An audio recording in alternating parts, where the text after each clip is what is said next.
Damián,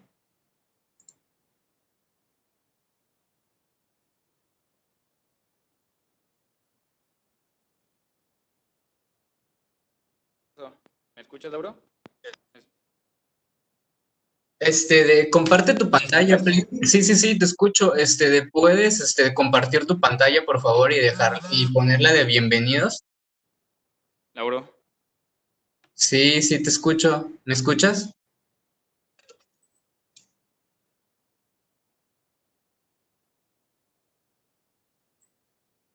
A mí no está ahí, ¿verdad?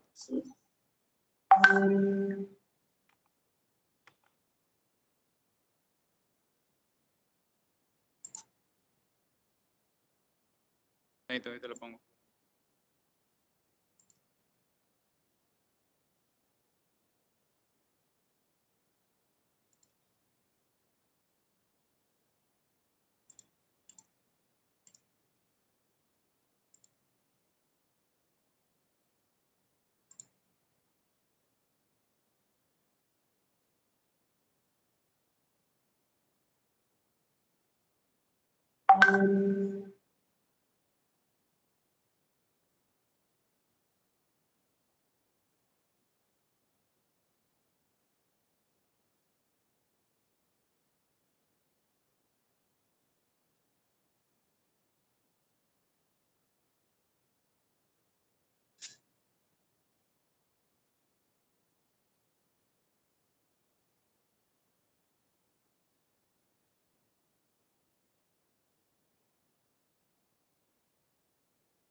Sí, buenas tardes a todos.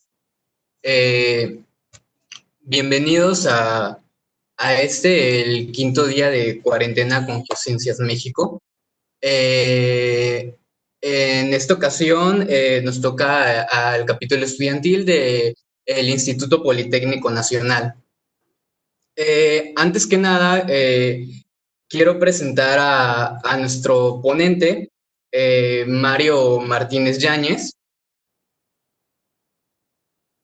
Mario, ¿estás por ahí? Sí, aquí estoy, amigo. Bueno, nos habías pedido que querías compartir tu pantalla para, Ok. para que pudiéramos ver de tus datos y le cedo No, la palabra a mi compañero Damián. ok, sí, no es nada más para iniciar a compartir el primer slide. Claro. Damián, puedes empezar. Sí, vamos a hacer vamos a hacer una pequeña semblanza acerca de nuestro compañero Mario, que nos va a exponer esta tarde. Permítame.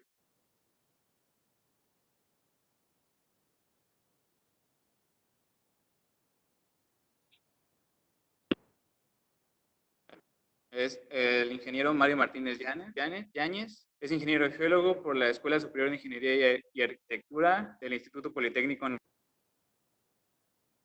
Es candidato al grado de maestro de ciencias bajo la línea de geología del petróleo por la misma casa de estudios. Su experiencia profesional la ha adquirido gracias a colaboraciones en BP Exploration México, los institutos de geofísica y geología de la UNAM, Sublime Ambiental y Peñoles. Asimismo, cuenta con artículos de divulgación científica en colaboración con investigadores del Instituto Politécnico Nacional, de la UNAM y del sector Oil and Gas. Ha participado también en congresos nacionales, internacionales y universitarios con ponencias técnicas relacionadas a rocas generadoras de hidrocarburos. Es miembro del capítulo estudiantil APG-IPN y de la Geological Society of America. Y en este día nos va a hablar acerca de las condiciones paleoambientales que influyeron en el depósito de la formación pimienta como roca generadora en México. Para nosotros es un honor presentarles a Mario. Te cedo la palabra, Mario. Muchas Perfecto. gracias, Damián. Bueno, pues ya mi compañero dio el nombre de la ponencia que voy a dar el día de hoy. Para esto, entonces, quiero agregar que mis asesores es el doctor Fernando Núñez, del Instituto de Geología de la UNAM, y el doctor Arturo Ortiz Ubilla, de la ESA Ticomán.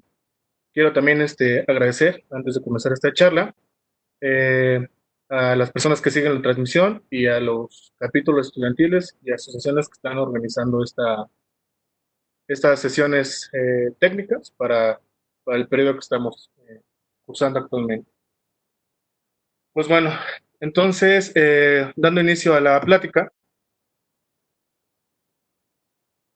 Segundo, por favor. Ok. La agenda que vamos a discutir el día de hoy es esta. Y bueno, comenzamos con la introducción. Las rocas laminadas de grano fino, ricas en materia orgánica, LOM por sus siglas en inglés, están relacionadas a eventos de cambio global acelerado. Estos fueron fenómenos caóticos que alteraron las características del sistema océano-litosfera-atmósfera durante breves periodos de tiempo. Dentro de estos eventos de cambio global acelerado, uno de los principales son los eventos anóxicos oceánicos, que a lo largo del Mesozoico se hicieron presentes y particularmente durante el Cretácico. Estos eventos anóxicos están profundamente o ampliamente vinculados con el depósito de este tipo de formaciones ricas en materia orgánica. El más estudiado de estos pues, es el evento anóxico número 2 del Cenomaniano Naturoniano, periodo al cual pertenece la fotografía, que es la formación Eagle Ford en el noreste de México. Estos eventos tienen dos posibles causas. La primera de ellas es el emplazamiento de grandes provincias ígneas, que es actividad volcánica en proporciones gigantescas. La otra causa puede ser cambios en la circulación oceánica. Y la tercera, la combinación de ambos factores. Esto, por supuesto, altera profundamente, principalmente el ciclo de carbono, el oxígeno en las masas oceánicas, niveles eustáticos, productividad primaria marina, hidrotermalismo, la temperatura del planeta, correntía continental, etc. Todos estos factores permiten el depósito de este tipo de unidades de rocas laminadas de grano fino ricas en materia orgánica.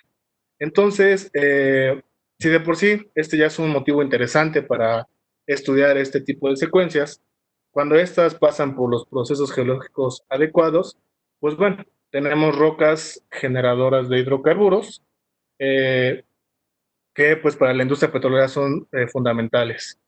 Cabe mencionar que los eventos anóxicos oceánicos del Cretácico dan pie a las principales formaciones generadoras de hidrocarburos de todo el mundo.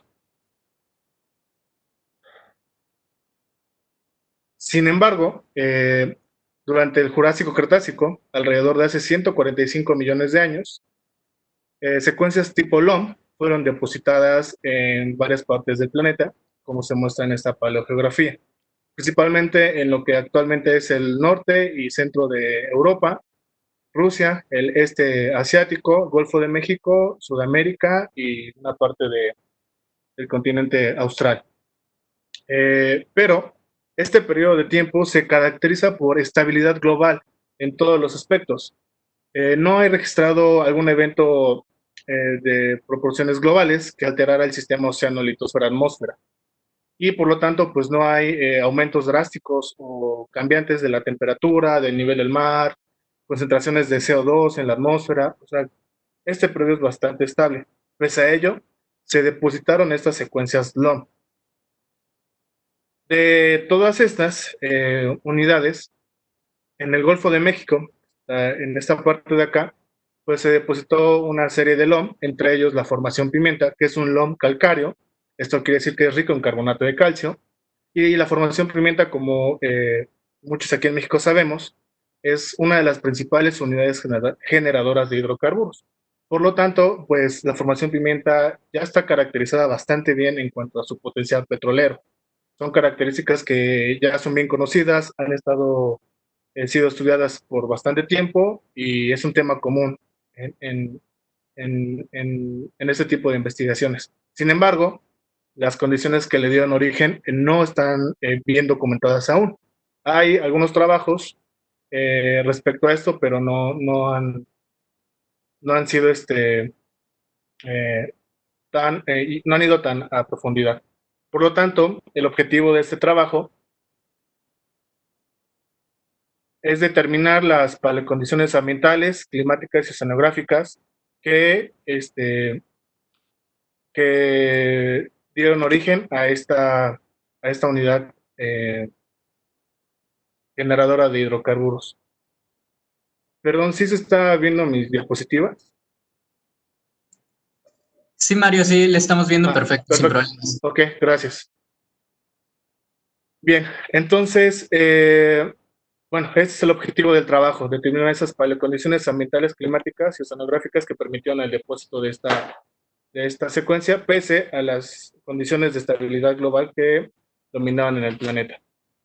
Para esto se realizó un trabajo de una sección en afloramiento que se localiza en la cuenca de Huayacotla, que es este polígono en color rojo, la cual es una cuenca exhumada por efectos de la orogenia laramide y permite que al menos toda la columna sedimentaria mesozoica esté expuesta en superficie. Por otro lado, tenemos en este polígono color oscuro lo que es el área de la cuenca Tampico-Misantla, la cual está estrechamente vinculada a la cuenca de Huayacotla. Esto porque ambas comparten la misma columna estratigráfica y por ende, pues ambas comparten a la formación Pimienta. Esto porque ambas cuencas fueron afectadas por los mismos eventos tectónicos, por el mismo evento transgresivo marino y dominada por los mismos elementos positivos de la región. Por lo tanto, los afloramientos de la cuenca de Huayacotla son fuente análoga de información para caracterizar las rocas de la cuenca Tampico-Misantla. Una característica muy, muy peculiar de estas dos provincias geológico-petroleras que tenemos en México. La sección que se estudió está dentro del recuadro blanco, no está marcada en este mapa porque pues, aún este es un trabajo en proceso, por lo tanto algunos datos no los estamos revelando. La sección se llama sección Padí. En esta fotografía del lado derecho se muestra la parte basal de la sección, la parte intermedia y la parte superficial, y se observa la arquitectura de los estratos de toda la sección. En cuanto al contexto geológico, pues bueno, empecemos por la etapa de la deriva del Golfo de México, que es como la más importante de todas las etapas del Golfo de México, las etapas tectónicas. Esto porque en primera ocurrió durante el Caluviano, bueno, empezó durante el Caluviano y terminó a principios del Cretácico temprano, Berriasiano, Valanginiano. Aún no hay consenso respecto en qué periodo terminó, con certeza. Esta apertura o deriva tiene importancia por dos aspectos. Una vez que el suelo oceánico empezó a dividir la masa continental, empezó la invasión del mar que provenía del corredor hispánico, que era una conexión entre el mar de Pantalasa y el este del Tetis, y convergían en este punto, y esta agua de la mezcla de dos grandes océanos empezó a invadir esta nueva área oceánica que se creó. Y por otra parte, aún no se sabe el alcance que tuvo toda esta actividad hidrotermal y volcánica que tuvo la dorsal para las unidades depositadas en este intervalo del tiempo, del Caluviano al Cretácico temprano. Por otra parte, en cuanto a la paleografía del periodo en cuestión, alrededor de hace 145 millones de años, pues tenemos elementos emergidos continentales, que es la Eurasia y sus dos principales estructuras, el Arco San Marcos y la península de la Florida. Al sur-sureste, el bloque de Yucatán y el bloque de Acatlán, Oaxaca, que estaban unidos, y al este, el arco magmático de Sinaloa. Esto era lo que delimitaba el Protogolfo de México, el entonces Protogolfo de México. Ustedes pueden observar en color gris oscuro toda el área donde se depositó LOM durante este periodo de tiempo, y este polígono asurado representa el área donde se depositó la formación Pimienta. Como podrán observar, esta se depositó entre una plantilla de cuencas tectónicas y altos basamentales, los cuales son el bloque de Mixquiahuala, el arco de Tamaulipas, el atolón de Tuxpan y el macizo de Tizutlán. Estos son los elementos basamentales que, junto con la transgresión marina, controlaron los ambientes de depósito de diferentes unidades y, claro, de la formación Pimienta. Y bueno, el rasgo tectónico es esta dorsal del centro del Protogolfo de México y esta zona de subducción de placa oceánica contracontinental. En cuanto a los ciclos transgresivos regresivos exclusivos del Golfo de México, pues se ha identificado que durante el Titoniano y el Berriasiano ocurrió un ciclo transgresivo regresivo denominado J2 y un J3, el cual consistió J2 en una regresión, el J3 inició con una transgresión y terminó con una regresión, y es esta transgresión la que se encuentra abarcando estos dos pisos. Entonces, bueno, ya más adelante veremos si es que también se ven reflejados en estas condiciones que determinamos. Finalmente, de contexto geológico, aquí tenemos un esquema en donde marcamos las correlaciones laterales entre los LOM depositados en el Golfo de México. En este mapa de secciones tenemos las cuencas productoras de hidrocarburos de México y de Estados Unidos, y aquí arriba tenemos el nombre de cada cuenca. Entonces podemos observar cómo en el sur de Estados Unidos y noreste de México tenemos LOM arcilloso de la formación Boiser Shale y La Casita, mientras que en el centro de México, en la cuenca Tampico-Misantla y Guayacotla, tenemos a la formación Pimienta, y en el sur, al sur y al sureste de estas cuencas tenemos a la formación Tepejilotla y la formación Etna, que pertenecen a la cuenca de Veracruz y cuencas del sureste respectivamente. Centrados más en la cuenca Tampico-Misantla y obviamente la cuenca de Guayacotla, tenemos que la formación Pimienta sobreyace concordantemente a las formaciones Tamán, Chipoco y al miembro San Andrés, mientras que infrayace igual de manera concordante a la formación Tamaulipas inferior, que sería la estratigrafía particular que tendríamos que tener presente para los levantamientos de secciones. En cuanto a la metodología, bueno, esta consistió en 3 etapas principales. La etapa de campo, donde se hicieron descripciones litológicas y sedimentológicas, así como espectrometría de rayos gamma. La etapa de laboratorio, que en este caso únicamente mostraremos resultados de análisis de microfacies, bioestratigrafía de calpionélidos, hidrólisis Roqueval, difracción de rayos X y espectrometría de masas. La etapa 3, que es la interpretación de estos resultados, y como resultado, pues, un modelo de evolución paleoambiental. Entrando ya propiamente en tema de resultados y discusión, en esta primera presentación mostramos la edad y ambiente de depósito.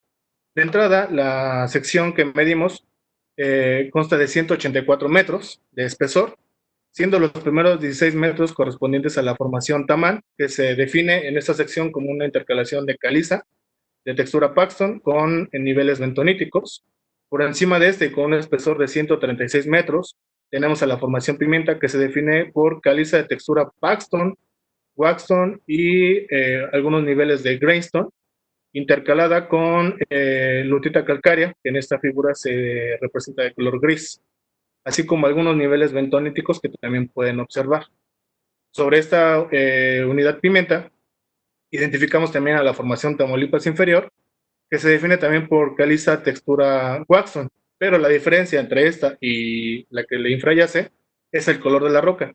La formación Pimienta claramente tiene colores que varían entre el gris oscuro y el negro, mientras que la formación Tamaulipas inferior, colores que varían entre el gris claro y un gris amarillento. A esta sección se le dio edad con base en la bioestratigrafía de calpionélidos, que son organismos o fueron organismos pelágicos de origen calcáreo, que son muy específicos de este tránsito titoniano-berriasiano, por lo tanto son fósiles índice. Se identificó la zona crassicolaria, está representada en esta imagen, la zona calpionélida alpina, está en esta imagen, y que es muy importante porque la aparición de este microfósil indica el inicio del Cretácico y propiamente del Berriasiano, así como las zonas calpionélida elíptica y calpionelopsis oblonga, que están asociadas al Berriasiano medio y tardío, pero aún estos pisos, estas edades las estamos afinando de mejor manera. Así con esto, pues tenemos ya un marco estratigráfico y un marco de tiempo para la sección. Aunado a esto, se describieron aspectos sedimentológicos, como podrán observar en la base de la sección y más en la base de la formación Pimienta, o de donde definimos a la formación Pimienta, encontramos fragmentos o impresiones de bivalvos, amonites y algunos crinoideos, mientras que en la cima, y más propiamente en lo que se corresponde a la formación Tamaulipas inferior, una abundancia de restos de amonites y de la presencia de 2 o 3 elementos que consideramos son budistas, típicos del Cretácico, pero pues un poco raros de encontrar en una sucesión de este tipo.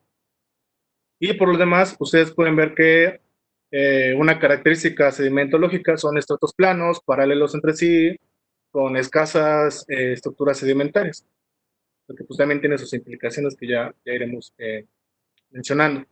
Por otra parte, construimos la curva de rayos gamma espectrales, que en este caso varía entre 0 y 250 API. Normalmente esta curva en la industria petrolera se acostumbra a ser interpretada con relación a cantidades importantes, o bueno, a la arcillosidad que puede tener una roca. Y esto aplica claramente bien para formaciones siliciclásticas.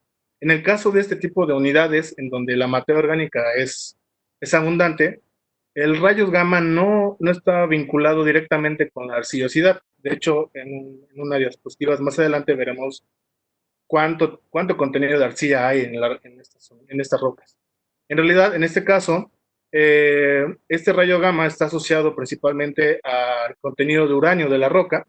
De hecho, el coeficiente de correlación entre la proporción de uranio y los rayos gamma espectrales es de 0.94, lo cual es una correlación bastante alta.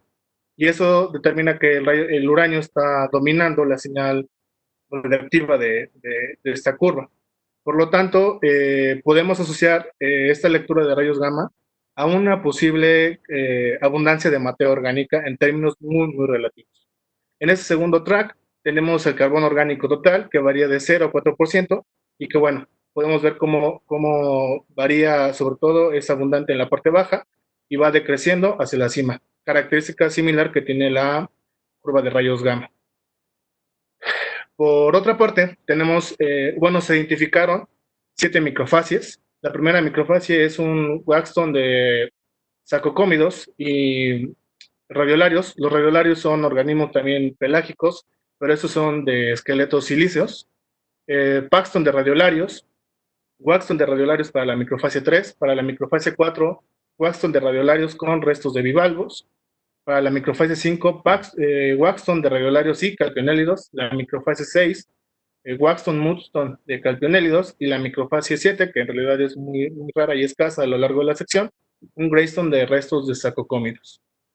Y bueno, la distribución está en esta figura, en esta tabla. El color morado claro indica que estas microfacies son las que están dominadas claramente por restos de radiolarios, mientras que la de color morado indica que es la combinación entre la aparición de radiolarios y calpionélidos en conjunto, mientras que esta última, en color púrpura, es abundancia o dominancia de restos de calpionélidos. Y pues bueno, verán que se comporta de una manera opuesta al comportamiento de las curvas de rayos gamma y de Corot. Con base en esto determinamos que la primera parte de la sección y la parte basal de la formación pimienta se depositó en un pie de talud que cambió a un ambiente de cuenca, a excepción de este pequeño intervalo donde al parecer hubo un incremento en el nivel del mar. Esta curva gris indica hacia que si el ambiente se profundizó o se somerizó, y pues como se observa, siempre tuvo una tendencia a profundizar. Las condiciones climáticas que se establecieron por esta sección se basan primero en la espectrometría de masas de las muestras analizadas, las muestras de roca, donde obtuvimos elementos mayores. Aquí están convertidos a óxidos y representados en porcentaje de peso. Con esto se calculó el índice de alteración química, que no es más que un proxy para saber qué tanto fue alterado el área fuente de sedimentos por acción del agua. Los valores que son menores a 60 indican condiciones, una alteración química baja, y se pueden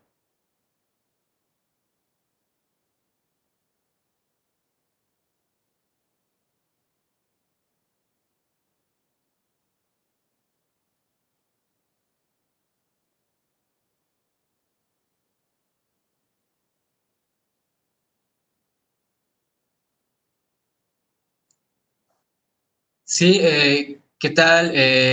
Tenemos problemas técnicos. Esperemos a que el presentador se pueda volver a conectar. Denos un minuto, por favor, y una disculpa.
Sí, Mario, ¿nos escuchas? Bueno, ¿sí ya me escuchas? Sí, perfecto, sí, por ahí, una disculpa a todos, tuvimos problemas técnicos, ¿todo bien?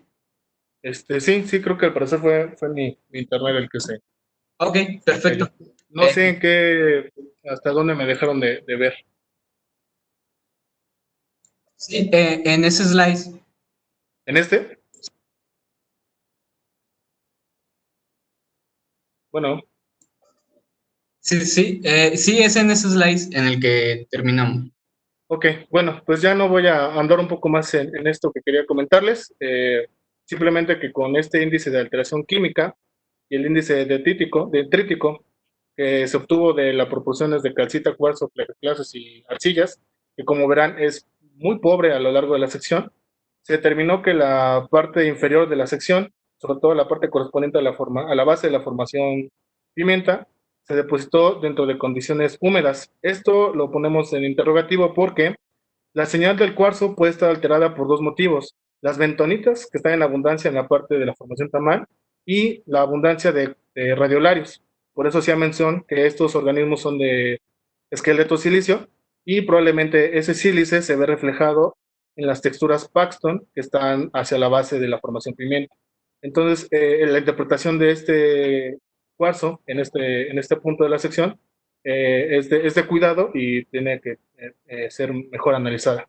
Salvo este comentario, el ambiente, más bien las condiciones climáticas, cambiaron de áridas a semihúmedas. En cuanto a las condiciones nutricionales y de productividad, en este carril tenemos graficado los elementos indicadores de productividad en factor de enriquecimiento, los cuales son cadmio, zinc, bario, fósforo y hierro. ¿Cómo se obtuvo este factor de enriquecimiento? Primero, cada elemento de cada muestra fue dividido entre el aluminio de la misma muestra. Posteriormente, este resultado se dividió nuevamente entre el promedio de este elemento presente en un estándar de Lutit. Así se obtiene un resultado que se identifica como factor de enriquecimiento. Cuando este resultado pasa por las 10 unidades, y que sería a la derecha de esta línea de color gris oscuro, tenemos que hay un enriquecimiento sustancial. Mientras que si es a la derecha de esta línea de color gris claro, está por debajo del promedio de Lutit.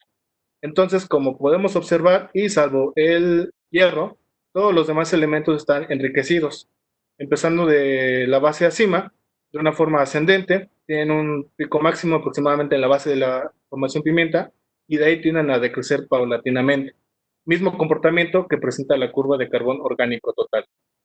Por lo tanto, deducimos que la productividad en este intervalo, en donde hay una abundancia sustancial de estos elementos indicadores de productividad, la productividad primaria marina era alta o fue alta. En este pequeño intervalo vemos una disminución de los elementos, así como en la curva de carbono orgánico total. Por lo tanto, estamos infiriendo que aquí hay un pequeño evento que mermó esta productividad primaria para posteriormente recuperarse a niveles anteriores y de ahí comenzar un crecimiento hasta una baja o tal vez nula productividad que se ve tanto en el registro de estos elementos como en la curva de carbono orgánico total. Y pues también se ve reflejado en el color de la roca y la textura. En la siguiente presentación, que habla de condiciones redox, nuevamente tenemos elementos químicos en factor de enriquecimiento que se calculan de la misma forma y estas líneas trabajan o tienen el mismo efecto. En este caso tenemos el uranio, vanadio, cobalto, níquel, cobre y molibdeno. Estos elementos dentro de la masa oceánica, cuando hay condiciones ricas en oxígeno, estos elementos están de manera, son solubles y están en la masa del agua. Pero cuando los elementos están en condiciones de bajo nivel de oxígeno, estos elementos se vuelven insolubles y tienden a precipitar. Y en el caso particular del uranio, tiende a unirse por medio de un enlace químico a la materia orgánica. Es por eso lo que comentaba al principio con lo de la curva de rayos gamma. Este uranio puede asociarse a materia orgánica por este enlace químico. No nada más el uranio, como ustedes pueden observar, está enriquecido sustancialmente, sino también todos los elementos, salvo el cobalto. En el segundo carril tenemos la relación uranio-torio, mientras que en el tercero tenemos la relación níquel-cobalto. Estos están divididos en zona anóxica, disóxica y anóxica. esta división se hace por esas líneas punteadas de color gris, y estos proxies nos ayudan a identificar precisamente esos niveles estratigráficos en donde la deficiencia de oxígeno era alta o baja, o bueno, había mayor abundancia de oxígeno o eh, menos cantidad de oxígeno. Como verán, ambos proxies coinciden bastante bien en los mismos niveles estratigráficos, en una zona anóxica, que coincide con el mayor nivel en donde hay un enriquecimiento de casi todos estos elementos redoxsensibles, y que coincide casi con el límite Jurásico-Cretácico o Titoniano-Berriasiano que hemos encontrado. Por lo tanto, a esta parte de la sección hemos identificado que se depositó durante condiciones anóxicas. Por encima de esta, encontramos un pequeño intervalo en donde hay condiciones óxicas, se ven los dos proxies y en la disminución de los elementos traza, así como nuevamente en el contenido de materia orgánica. Por encima de esto, las condiciones se volvieron disóxicas a óxicas y se reflejan nuevamente en ambos proxies y en la abundancia de estos elementos redoxsensibles.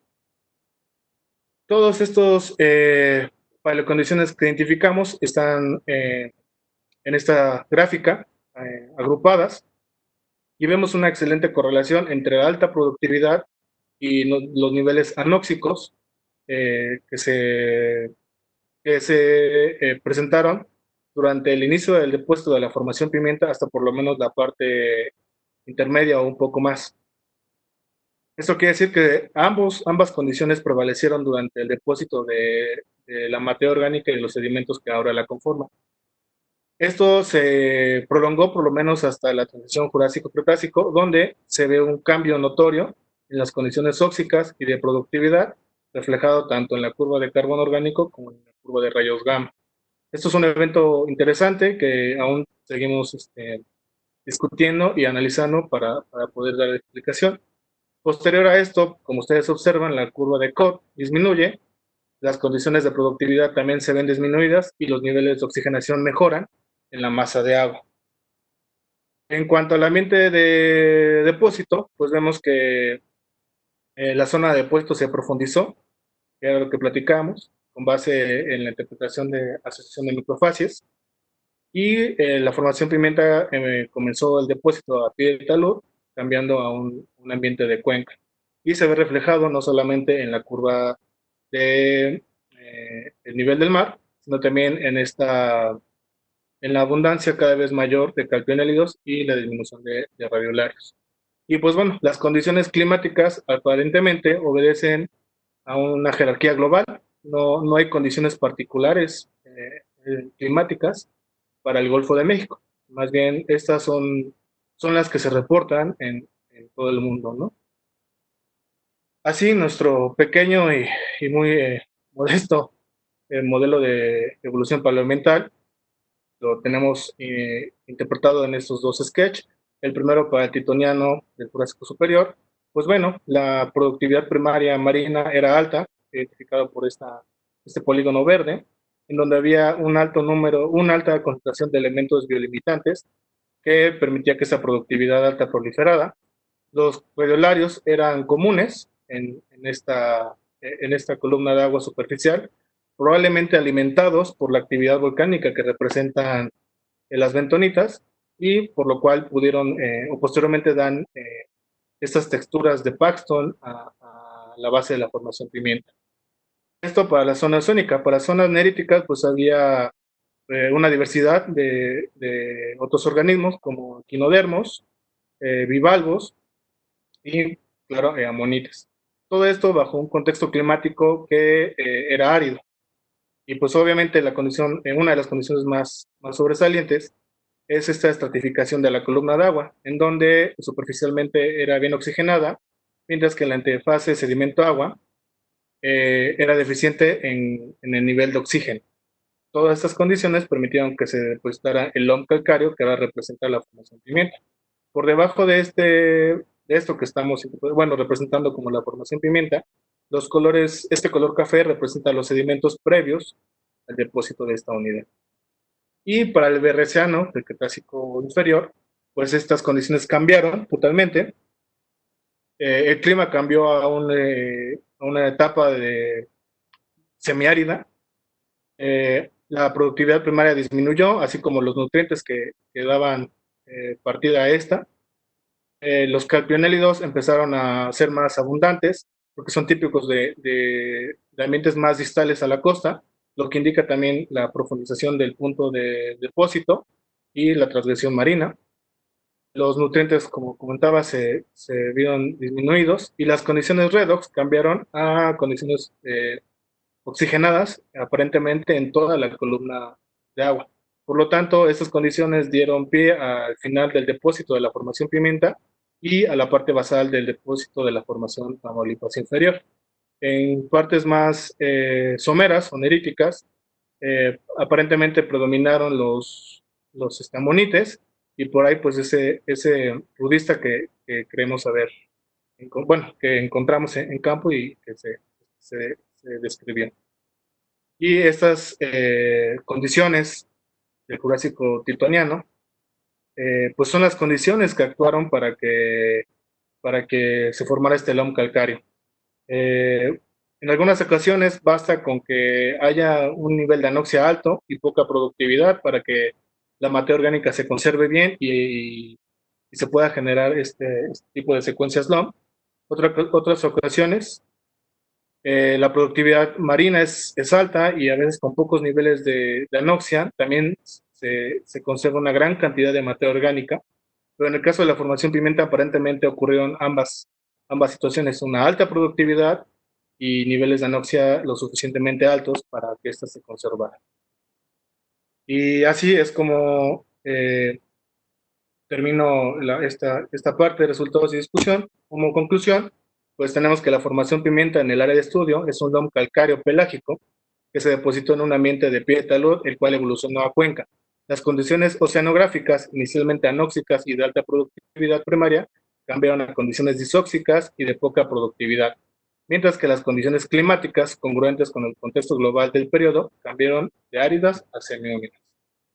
Y así no me queda más que agradecer al doctor Fernando Núñez y a su proyecto PAPIR,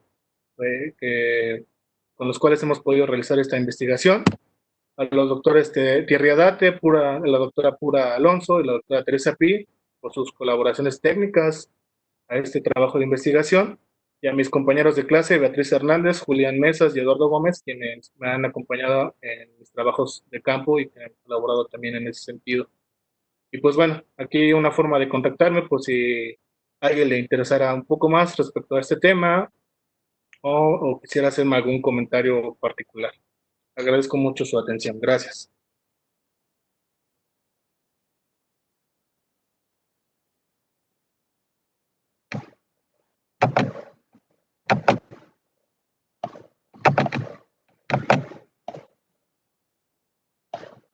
Muchas gracias, Mario. ¿Se escucha? Sí. Muchas gracias, Mario, por tu presentación. Y bueno, antes de continuar con la sesión de preguntas, queremos primeramente agradecerles a todos por su participación.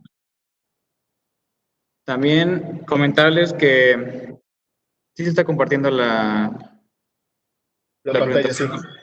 Sí, ok. Sí. Que más tarde tenemos la presentación de minerales industriales, importancia y geología, con el maestro en ciencias Armando Ernesto a la torre, a las 5 hora de México.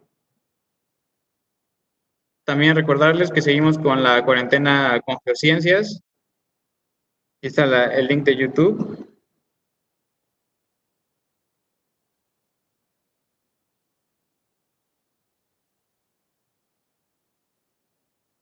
También el programa tiene Ecuador para la siguiente semana, del 8 al 14 de junio, y cada una de sus actividades.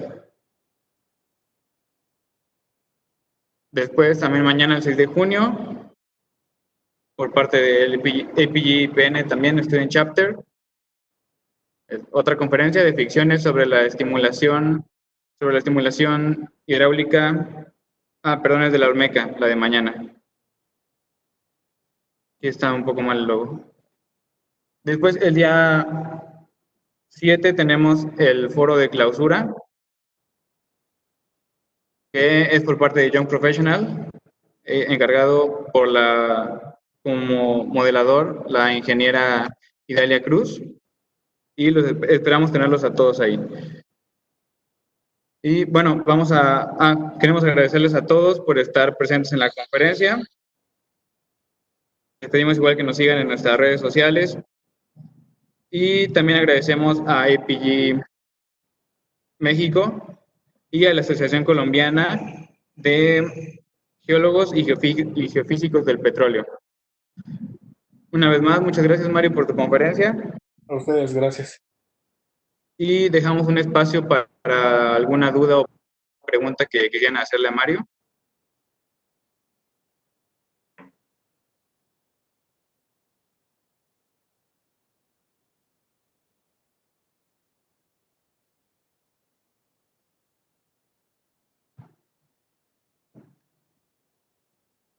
No hay preguntas. Bueno, mientras piensan sus preguntas antes de continuar, me permito entregarle el reconocimiento al ingeniero Mario Sí, Martínez Llanes. Perdón, sí hay un comentario de Luis Alberto. Okay. Dice, buenas tardes, ¿podrías hablarnos sobre la formación pigmenta con un yacimiento tipo no convencional, por favor? Pues bueno, en México es el principal play no convencional. Como saben, la política actual no contempla la explotación de este play, pero tiene algunas características por su alto contenido en carbonato de calcio y bajo contenido en arcillas.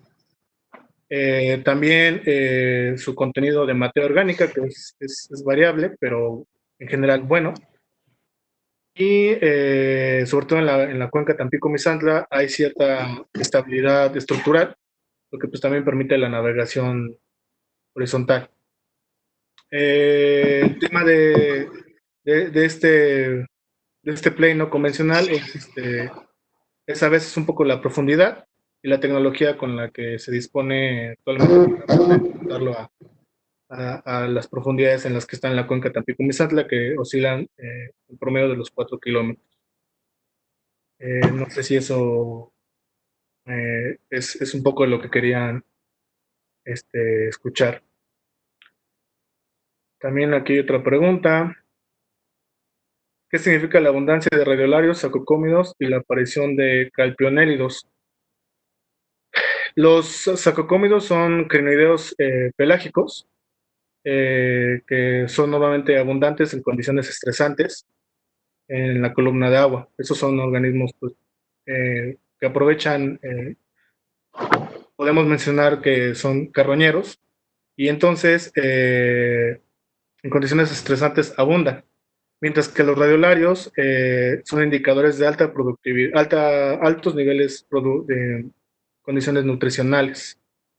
Entonces, y son más cercanos a la costa que los calpionálidos. Entonces, esto significa que había condiciones nutricionales altas, probablemente incluso estresantes, para muchos organismos, no así para los radiolarios, y estos pudieron proliferar junto con los sacocómidos.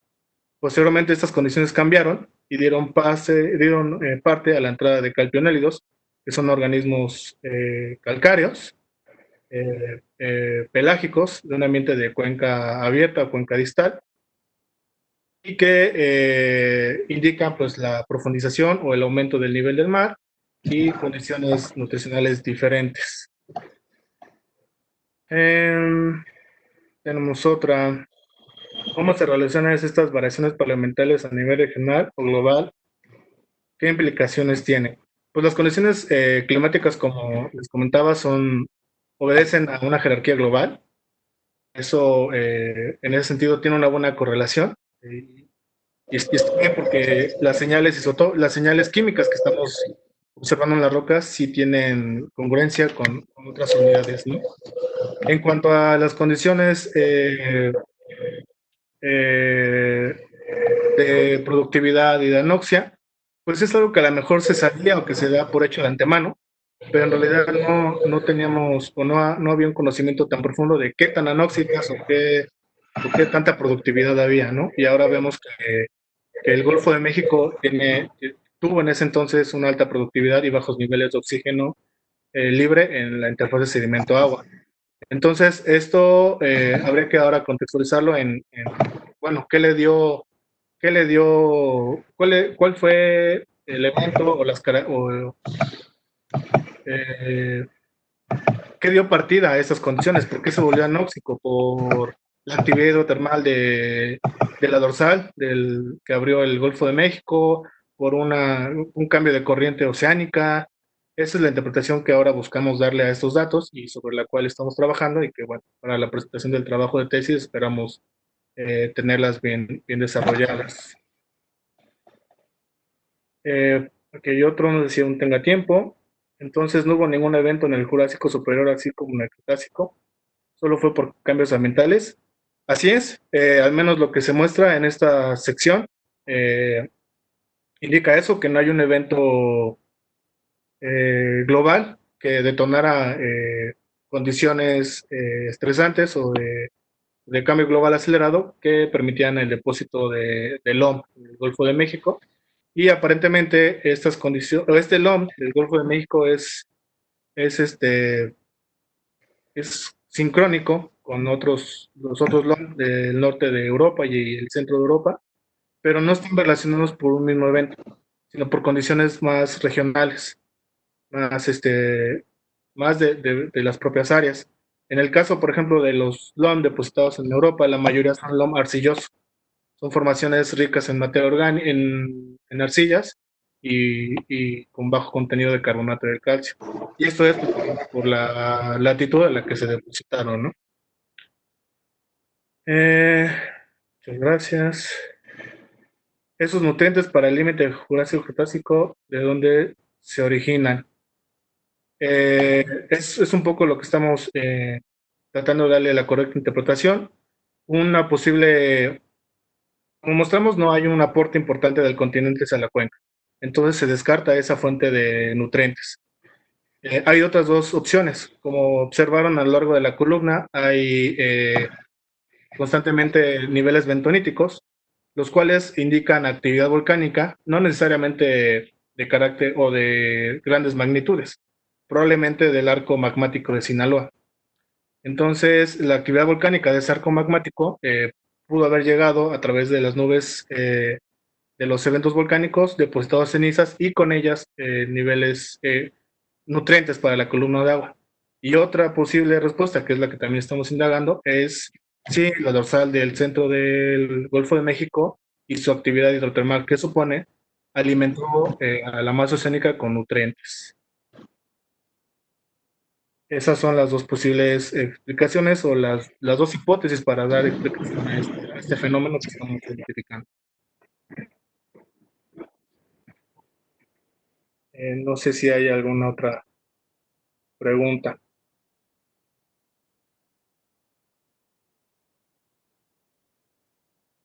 Pero los nutrientes para radiolares y papilios son diferentes, ¿no? Estas son de diferente material. Sí, exacto. Sí, perdón, Laura. No, termina, disculpa. Ok. Sí, exacto, o sea, pero una cosa es de qué se haga, de qué sus esqueletos, de qué estén conformados, los radiolarios de sílice y los calcinélidos de carbonato de calcio, claramente, pero ambos son organismos vivientes que dependen de los mismos elementos químicos para que estos puedan proliferar. Entonces, no necesariamente tuvo que haber un cambio de nutrientes, sí de las condiciones, porque viven en condiciones diferentes, pero no por su esqueleto, tendrían que tener un ambiente nutricional diferente. Al fin y al cabo, el fósforo, el hierro y el bario, pues actúan del mismo modo en los organismos y cada uno toma las cantidades necesarias que requiere para poder reproducirse. Perfecto, Mario. Muchas gracias. Muy interesante preguntas y comentarios que nos han hecho llegar.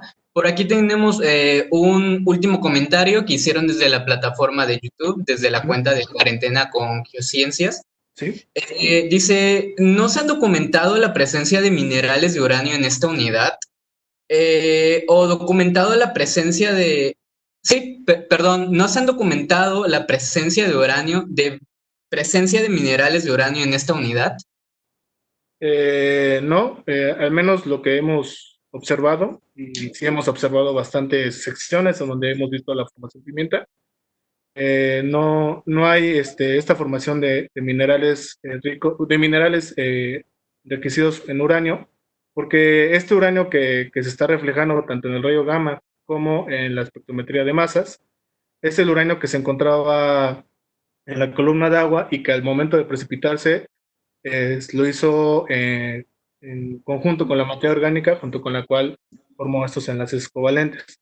Y pues esto no permite, o bueno, no hay posibilidad de que empiece a formarse algún tipo de mineral de uranio que pudiera ser a lo mejor económicamente rentable para extraerse, que me imagino que es un poco por donde va la pregunta.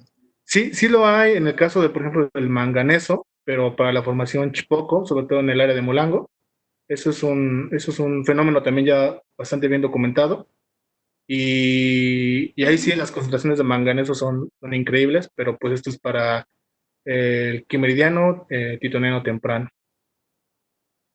Perfecto, Mario, muchas gracias. Por último, nos preguntan, ¿esto mismo se refleja en los crudos expulsados por estas rocas del Titoniano que constituyen el más importante subsistema, perdón, generador de de la provincia del Golfo de México? Sí, claro, a lo mejor fue algo que no hice énfasis, también porque no metí de las gráficas de pirólisis Roqueval, pero el hecho de que haya poco aporte continental quiere decir que la materia orgánica de origen continental o de plantas superiores no está presente o está presente en muy pocas cantidades dentro del conjunto de materia orgánica que contiene la formación pimienta. Y la productividad primaria alta que estamos suponiendo con base en los altos niveles nutricionales que estamos identificando supone materia orgánica marina, la cual pues es precursora de hidrocarburos. Es la que se identificaría como materia orgánica tipo 2 en los diagramas Van Crevelen o pseudo Van Crevelen. Por lo tanto, pues la formación pimienta tiende más a generar hidrocarburos que pueden convertirse en hidrocarburos gaseosos con la madurez termal adecuada. Y esto pues claramente está reflejado en las cuencas bueno, en el particular caso de la cuenca Tampico-Misantla, pues los principales yacimientos son petrolíferos.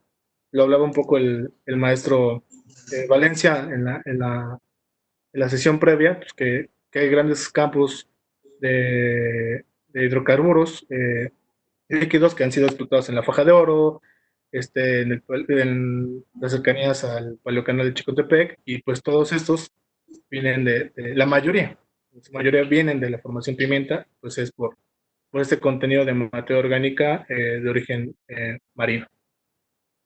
Ok.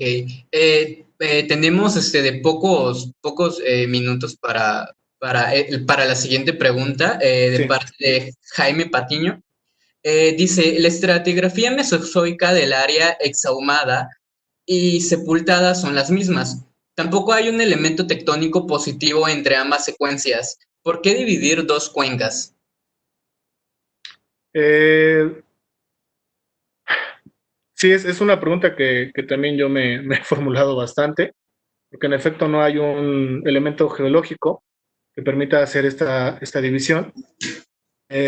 Sin embargo, creo que tiene que ver bastante con que la parte que corresponde a la cuenca de Guayacotla está exhumada y aparte tiene una característica muy particular que es el anticlinorio, que lleva el mismo nombre, anticlinorio de Guayacotla.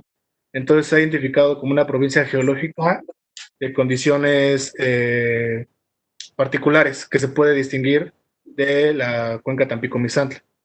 Entonces, yo supongo que con base en esos elementos de deformación tectónica es que se hace la separación entre la cuenca de Guayacocotla, que es una cuenca exhumada, y la cuenca Tampico-Misantla.